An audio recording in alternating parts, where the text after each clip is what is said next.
Good morning everyone. मैं निर्णायक मोहर देवी तापड़िया गर्ल्स कॉलेज के यूट्यूब चैनल में आपका बहुत बहुत स्वागत करता हूं।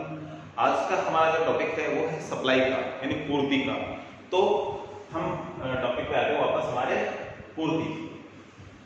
किसी समय विशेष में किसी निश्चित कीमत पर जब कोई विक्रेता किसी वस्तु की एक निर्धारित मात्रा बेचने को तैयार हो जाता है, वह उस वस्तु की पूर्ति होती है।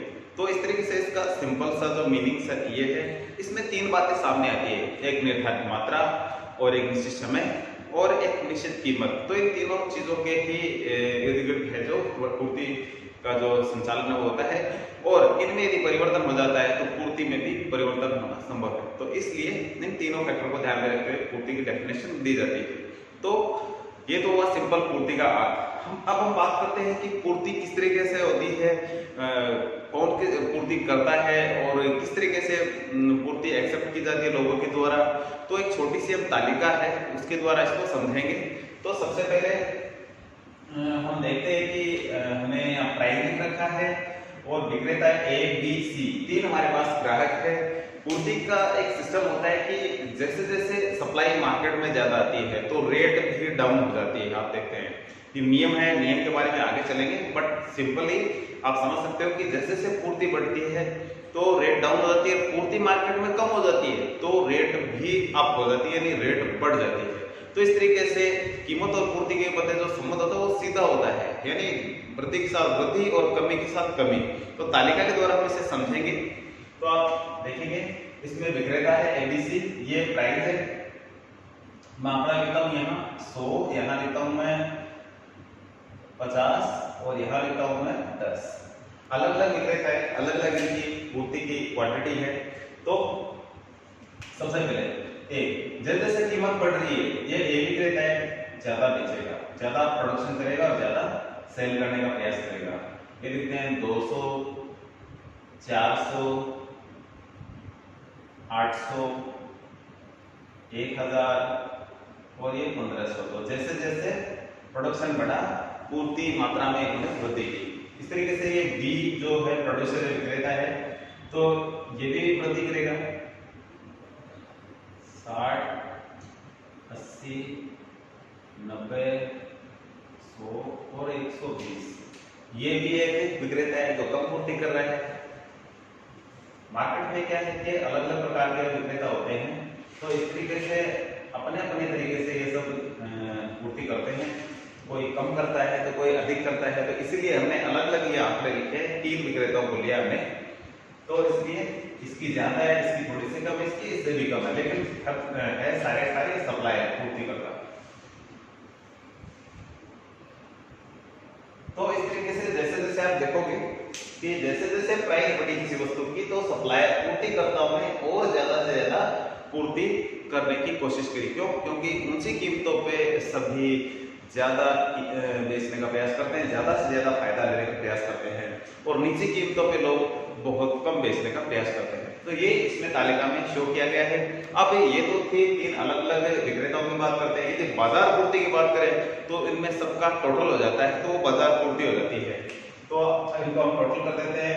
ये हो गया 160 और ये हो गया है 280, तो ये हो गया है ये 505 और ये हो गया है 920 और ये हो गया है 1140 और ये हो गया है, ये हमने 1500 लिखा है यहाँ, ये हो गया 1670। तो इस तरीके से हमने देखा कि एक सिंगल व्यक्तियों की जो पूर्ति है वो कम होती है, लेकिन सबका टोटल कर दिया जाता है, जिसे बाजार पूर्ति के नाम से जानते हैं। तो इसे बाजार पूर्ति भी कहा जाता है।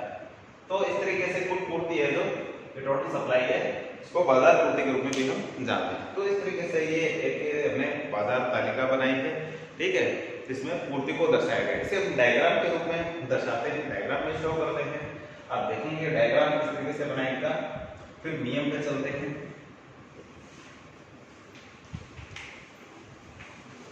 हमने भी देखा कि जैसे जैसे कीमत बढ़ी तो पूर्ति में भी वृद्धि हुई।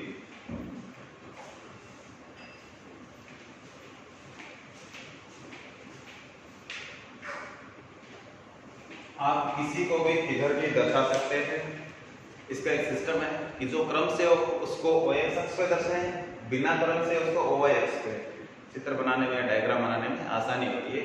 बाकी आप इस चीज को इधर और इसको इधर भी दर्शाओगे तो भी डायग्राम पे कोई फर्क नहीं पड़ेगा। मामूली सा थोड़ा सा टाइम लगेगा, उसमें थोड़ा सा डिफिकल्ट होता है, बट इजी ही होता है। तो हम कीमत को इधर लिख लेते हैं 1 2 3 4 और 5। मैं आपको एक अलग एग्जांपल के द्वारा इसको मैं पूर्ति को आपको शो करके दिखा रहा हूँ, जिसमें ये प्राइस है और ये टोटल क्वांटिटी है। इसमें 1 2 3 4 और 5 आंकड़े देखने मिलेंगे आपको। इसमें क्या दिखाया गया है कि जैसे जैसे कीमत बढ़ेगी पूर्ति भी बढ़ेगी, जैसे कि हमने अभी तालिका में शो किया था।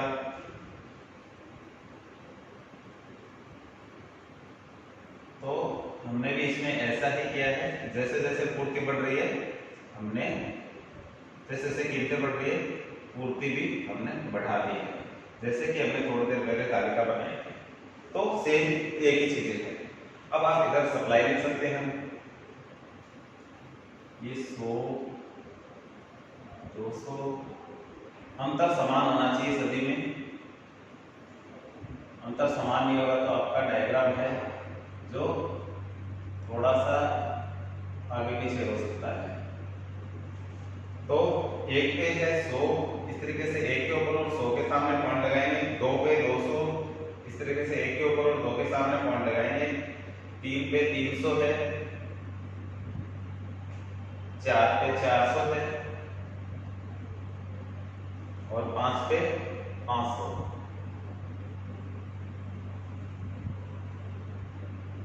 तो इस तरीके से हम सभी को मिला देते हैं। तो आप देखोगे कि इन सभी बिंदुओं को मिलाने से जो वक्र बना है वो सप्लाई वक्र, इसको SS के नाम से हम जानते हैं, सप्लाई वक्र है। इन सभी बिंदुओं को आप मिला सकते हो दोनों साइड में। तो इस तरीके से हम जो हमने पहले तालिका बनाई थी उसके द्वारा भी बना सकते हैं और नई तालिका के द्वारा भी हम इसको शो कर सकते हैं। तो इस तरीके से आप ये तालिका बना सकते हो और डायग्राम भी बना सकते हो। तो ये इसमें जो संबंध होता है वो क्लियर होता है कि जैसे जैसे कीमतें बढ़ेगी क्वांटिटी भी बढ़ाएंगे सप्लायर। क्यों? क्योंकि बड़ी कीमतों पे ज्यादा से ज्यादा लोग सप्लाई करना चाहते हैं, ज्यादा प्रॉफिट लेना चाहते हैं। अब बात करते हैं नियम की, पूर्ति के नियम की। पूर्ति के नियम के अनुसार जब कोई किसी वस्तु की कीमत में वृद्धि होती है तो सप्लायर उसकी मात्रा में और ज्यादा वृद्धि करते हैं, यानी कीमतों में वृद्धि, पूर्ति में वृद्धि। और कीमतें घट जाती है तो सप्लायर पूर्ति कम कर देते हैं। तो इसका मतलब होता है कीमत और पूर्ति के मध्य पॉजिटिव रिलेशन होता है। कमी के साथ कमी होती है और वृद्धि के साथ वृद्धि होती है। तालिका में भी हमने स्पष्ट किया था इसको। तो ये पूर्ति का नियम है। जब किसी वस्तु की कीमत में कमी हो तो पूर्ति में भी कमी करेंगे और वृद्धि हो तो वृद्धि करेंगे। लेकिन अन्य बातों को स्थिर माना गया है। अन्य बातें उपभोक्ता की रुचि, आदत, फैशन, अधिमान, जो पसंद है वो सारी क्या होनी चाहिए, स्थिर होनी चाहिए। यानी अन्य बातें एक है ये। तो अन्य बातें क्या हो, समान हो या स्थिर हो, अन्य बातों में किसी प्रकार का परिवर्तन नहीं हो, तभी ये पूर्ति का नियम लागू होता है। तो कीमत में वृद्धि से पूर्ति में वृद्धि और कीमत में कमी से पूर्ति में कमी, तो ये इसका मतलब पॉजिटिव रिलेशन आता है। तो इस प्रकार हम देखते हैं कि कीमत और पूर्ति में पॉजिटिव रिलेशन होता है, यानी धनात्मक रिलेशन होता है। और पूर्ति का नियम है जो इस धनात्मक रिलेशन की ही व्याख्या करता है। तो हम एक डायग्राम के द्वारा इसको हम शो करेंगे।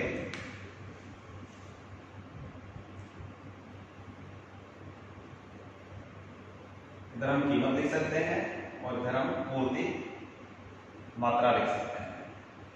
तो इस तरीके से आप सप्लाई वक्र बाएं से दाईं ओर, लेफ्ट टू राइट अपवर्ड होता है ये, बाएं से दाईं ओर ये बढ़ता हुआ अपन बना सकते हैं इसको।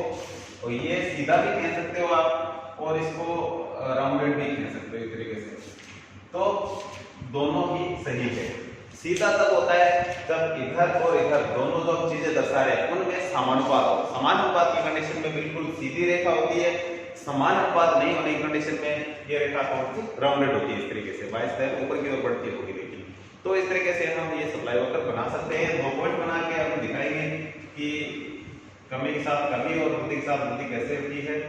हमें समझना चाहिए ए इधर मिलाया और इधर मिलाया, इधर मैंने पी लिखा तो इधर मैंने क्वांटिटी लिखा। जैसे ही कीमत बढ़ी मैंने P1 किया कीमत को, जैसे ही कीमत बढ़ती है तो क्वांटिटी भी बढ़ जाती है, तो Q1 कहेंगे। तो OP कीमत पर OQ मात्रा थी और OP1 जैसे कीमत बढ़ी क्वांटिटी भी लोगों ने बढ़ा दी बेचने के लिए। तो इस तरीके से हम इसको दिखा सकते हैं। तो ये इस तरीके से नियम है और इससे डायग्राम बनाया। अब हम बात करते हैं कि ये नियम किस कारण से लागू होता है। तो हमने लिख रखा है, इधर आप देखेंगे नियम लागू होने के कारण। पहला है कीमत में वृद्धि। जब कीमत में वृद्धि हो जाती है तो सभी लोग चाहते हैं कि बड़ी मात्रा में प्रोडक्शन करके हम बेचें और पैसा कमाएं, तो ये इसका रीजन होता है।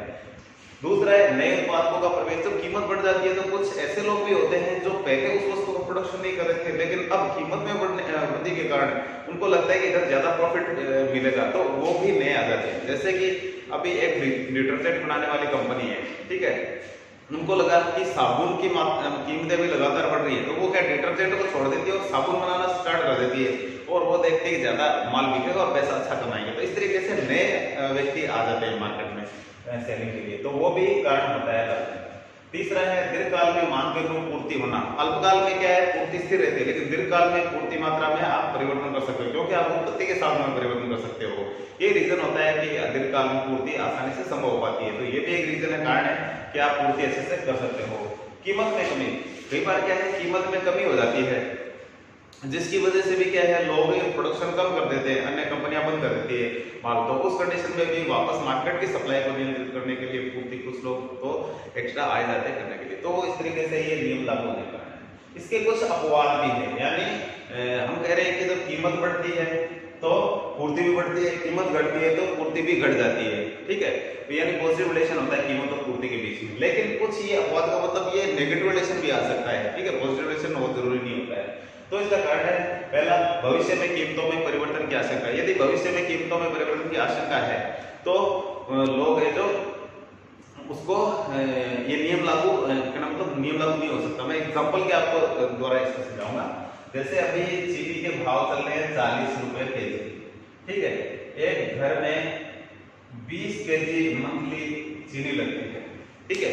लेकिन उस व्यक्ति को ये आइडिया लग जाए कि आने वाले टाइम में चीनी है जो सस्ती हो जाएगी, तो चीनी सस्ती होने से हम कह रहे हैं कि कीमतें घट जाए। सपोज करो चीनी सस्ती होने मतलब है, हमने कहा कि 30 हो जाती है, ठीक है। तो इसकी जो क्वांटिटी है ये क्या करता है, इसको कर देता है ये 20।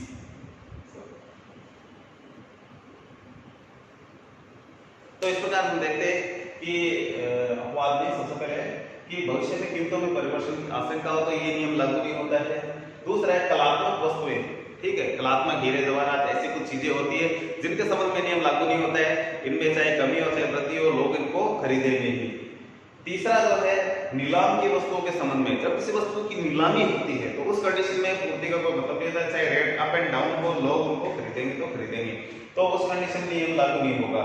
अल्प विकसित देशों में जो लेबर है, श्रम की पूर्ति है, वो उसमें भी नियम लागू नहीं होता है। भले ही क्या होता है, जैसे उसकी कीमतें बढ़ भी गई है लेकिन की पूर्ति कम हो रही है। हम कह रहे हैं कीमतें बढ़ती है तो ज्यादा लोग पूर्ति करते हैं, लेकिन इस प्रकार के देशों में लोग आराम पसंद करते हैं, ठीक है, यानी आराम करना पसंद करेंगे। तो इसके कारण भी क्या है, ये नियम लागू नहीं होता है। तो हम कह रहे हैं कीमत में वृद्धि के साथ वृद्धि होती है, जबकि यह उल्टा हो जाता है।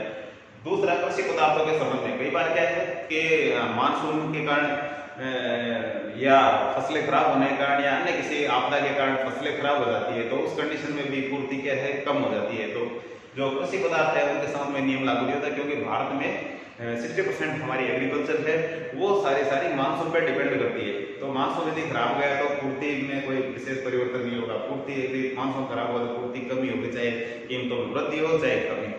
तो इस तरीके से हम देखते हैं कि कुछ ये चीजें थी जो पूर्ति के लागू होने के कारण और अपवाद।